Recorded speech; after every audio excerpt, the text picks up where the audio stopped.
Stories we're getting to this afternoon. Thank you for joining us here on WRAL News. I'm Chris Lovingood. And I'm Michelle McConaughey. Jeff and Renee have the afternoon off. Our team has new information this noon on 3 stories WRAL has followed in depth for you. First, in just the last hour, a former NC State graduate student battling cancer will be allowed to have additional testing done in Poe Hall for cancer-causing chemicals known as PCBs. WRAL's Sean Gallagher is live with what this really means for people who worked and studied in that building, Sean.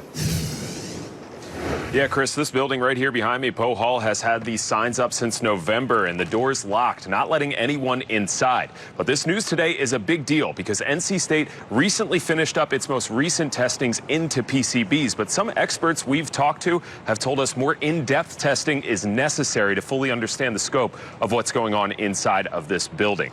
Now, Dr. Darren Masier took NC State to court pushing to get additional testing done in the building. He and his attorneys are trying to figure out if there are any connections between the PCBs found and more than 200 cancer cases in people who worked or studied here at Poe Hall. NC State fought to keep Masier and his experts out of the building, but in that ruling today, the North Carolina Court of Appeals said those experts can get into Poe Hall to do their own testing.